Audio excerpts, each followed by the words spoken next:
If you're struggling with way too much stuff on your phone, your computer, and you're just like literally dying of overwhelm, this is the video for you, because today I'm going to be sharing with you my 4-step process for organizing your digital life and doing a digital detox. It is the start of fall. We are trying to organize our lives. We're trying to be the best version of ourselves. And especially for those of you who have ADHD, it can be like so overwhelming to have so much stuff all the time. I'm the kind of person that takes in a lot of information, so I have to have systems in order to organize it. So today I'm going to be teaching you and talking about what ways that I do this and ways that you can do this as well and not make it super overwhelming. So let's get started. Make sure to subscribe for more videos all about digital organization, Notion, Google Photos, all the things right down below. So we're going to be talking about 4 different things today that I'm going to want you to organize. And these are things that you may have never organized before. There may be things that you struggle to organize. And I'm going to share with you some tips and tricks. So let's just get to it. So the first thing I want to start with is your phone. I start with your phone because it's the easiest thing to update and it's the easiest thing to organize. First thing that you want to do, make sure you have backed up your phone. If you have an Apple phone, you can do it to iCloud. If you have an Android, I believe they have their own system as well. Make sure that your phone is backed up. Number 2, make sure you have the newest update. I don't know if you know this, but the Apple iPhone just came out with a new update recently, and a lot of you guys may not have updated it. However, some of you guys can't update it because you have too much stuff on your phone. So we'll get to that in a second. But if you're able to update, I highly recommend doing that before moving to actually organizing. The next step, what I want you to do, and this is easy, this is something you could do if you have like 10-15 minutes, is go through your phone and delete all the apps that you're not using. I don't know about you, but I like to download a lot of apps where I ended up never using them again. And so you can do that. Also, there's a really cool new feature on the iPhone where you can actually organize by color. So you can actually set all of your colors on your phone, and I'll show you guys how to do that in a second. On iOS 18, go to Edit and then click Customize. This is when you're on your home screen. You can see that you can now change the color of all of your icons, of all of your apps to whatever color you want. You can also choose if you want it to be in dark mode or light mode, or have it automatically switch depending on the time of day. Super cool, and I can't wait for people to use that. So that is a really, really cool feature. So I wanted to share with you. Go through and just delete all the apps that you don't use. You can also move them into folders if you'd like. I like using folders. I like using widgets. Great way to organize your phone, whether you have an iPhone or an Android. Okay, so the next step with your phone is I recommend doing a Google Photos update. So if you aren't using Google Photos and you have an iPhone, highly recommend it. I have an iPhone, but I much prefer Google's system of organizing photos. So much better than iPhoto. The iPhone photos. I don't know why, but I just love Google Photos. So if you don't have an account or you don't have it set up, I recommend downloading the Google Photos app, creating an account, and backing up all of your photos to your phone. Now what's going to happen once you're done is there's a really, really cool button that's going to say delete all the photos on your phone. Now you might be thinking, oh my gosh, it's going to delete all my photos. No, it only deletes photos that are backed up into Google Photos, and it gives you 30 days to take them out of the trash before they're automatically deleted. So you send them to the trash, which is really nice, but you don't actually delete them right away. The next thing that you're going to do is you're going to organize your text messages.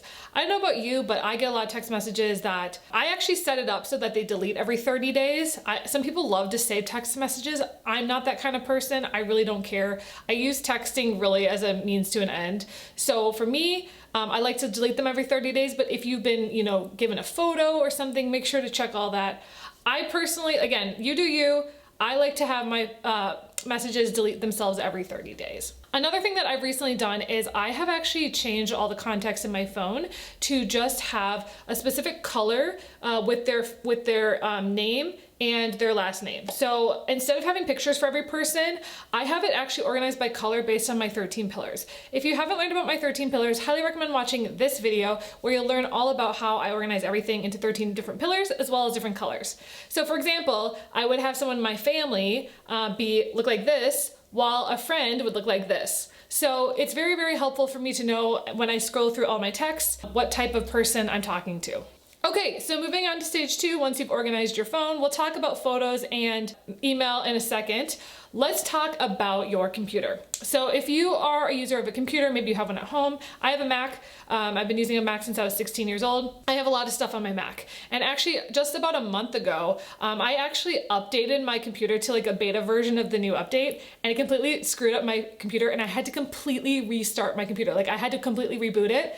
Thankfully, I had backed up all my files just that past week, so I didn't really lose anything. But a lot of people, if you had to completely reset your computer, you'd be really, really out of luck. So that's why I always recommend constantly backing up your stuff. So the first thing we're gonna do is we're going to organize all the files on your computer. Now, I highly recommend going through first, the desktop. Usually that's the thing that you see when you first go into your computer. Sometimes there's like hundreds of files on there. What I recommend doing is if they're image files, again, going to Google Photos, uploading those, deleting them off your computer. I only use working files on my computer, which means I don't use my computer as a storage unit at all. I use it specifically if I'm working on a project. Once the project's done, they are off my desktop. I do not want files on my computer that are taking up space, number one, and two, that aren't backed up. So if something happens to my computer, so I truly try not to keep any photos on my computer. I try not to keep anything. I put everything in the cloud. So that's how I usually use that. This is true also for things like videos, PDFs, slideshows, whatever you have on your computer, find ways to back it up, whether it's Google Drive or again, Google Photos or whatever way that you use, or maybe a hard drive. That's always great as well. You can get them on Amazon. You can have backup files for everything. In addition, kind of going along with this, if you have a ton of actual physical files as well that maybe you need to scan and put on your computer, I would recommend going through all your physical files as well. I have like 3-ring binders I put stuff in, or if you have like a pile of mail that's sitting at home, this might also be the time to do that as well. I think that's very helpful for people when they're completely overwhelmed is, oh, I need to actually physically organize physical files. You never know what you need, and there's a lot of tools out there as well. Okay, step 3 of your digital detox. This is a big one, and that's email organization. Now, for the longest time, I always told clients to organize all their emails, but recently what I've realized is people really don't care about emails after 3 months. So if the emails are 3 months or older, and you have like tens of thousands of emails, archive them. Don't delete them, archive them. You can always search your email for the file that you're thinking of, but it's gonna take you hours and hours to put all those into folders. So what I recommend doing is if the file is, or if the email is over 3 months old, archive them. Just go through and just select all, archive. That way it'll just clear your email and they're still in there, but they're not in your inbox. Then what you're gonna do for the 3 months is you're gonna figure out which are subscriptions and which are like actual important emails. You are gonna label both. So you're gonna start labeling it, and I have a whole video on how to organize your email, so make sure to check that out. But what you're gonna do is, what I recommend is if you have a ton of subscriptions, I actually have a separate email that I've created just for subscriptions. So every time somebody asks me for my email, I give them my newsletter subscription email. So instead of having it clogging up my main inbox, I have a separate email for that. So that might be something to think about moving forward, is every time someone asks you for an email, give them a different one instead. And then, yeah, so watch my video on email organization. It's very helpful on how I use labels, filters on Gmail. I'm a Gmail person, so that's how I use that. You can do the same thing, I believe, in Outlook and other platforms as well. Also, making sure that you're constantly updating your inbox. I try not to have more than 200 emails in my inbox. So sometimes if it gets more than 200, I'm like, okay, gotta go through it. And then it also is kind of like checking off, my checklist. Are these emails something I need to have? Are they just sitting there? Are they reminders of follow-up to-do lists that I need to do? Just going through them every week, maybe on a Friday, would be a great way to just keep your inbox organized. Okay, and then stage 4, this is another big one, and that is organizing your photo and videos. One of the things that a lot of clients come to me with is they're like, Jenna, I have photos everywhere. I have photos on this drive, I have photos here. Number 1, get all your photos together in one place. I, again, recommend Google Photos. So if you have them on Dropbox, if you have them on Drive, download all those to your computer, and what's cool is once you have, your Dropbox and your Drive on your computer, you can just literally drag and drop and upload them into Google Photos. Having them all in one account allows you to see all your photos in one place.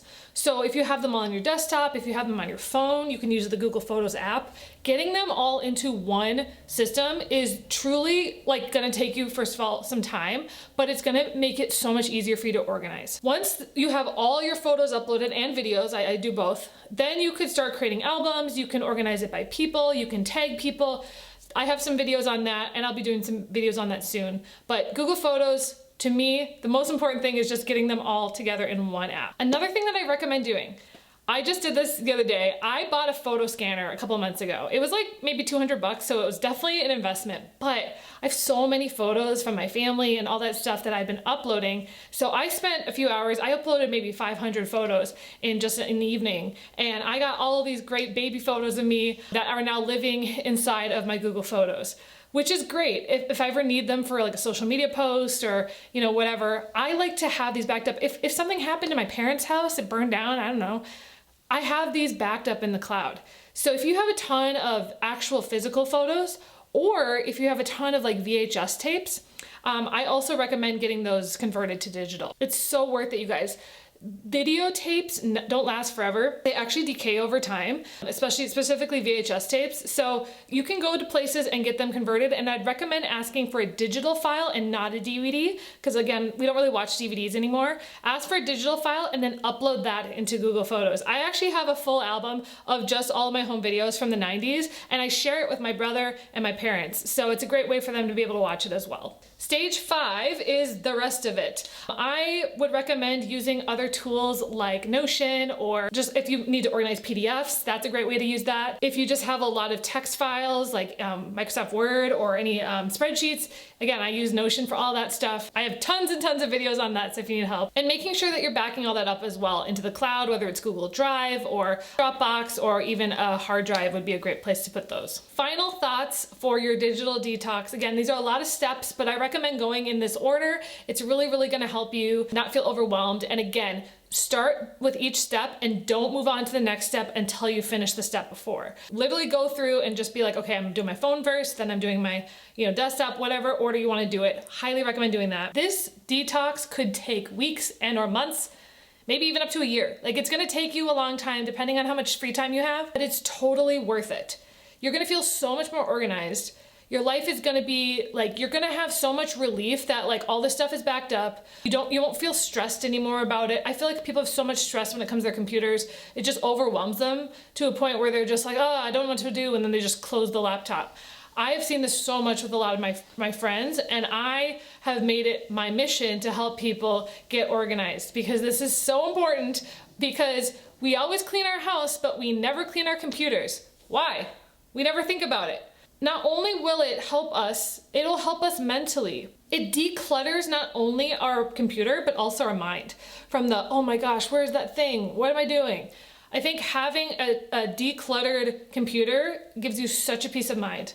And I personally have found it has made me so much more productive. It has made me so much more organized. And so I can quickly pull up anything I need because I've spent the time finding tools and systems for myself. So anyways, I hope that this video is helpful. I have tons of resources below on how to organize your Notion and lots of stuff coming soon. So make sure to check it out, and I'll talk to you guys next time. Bye.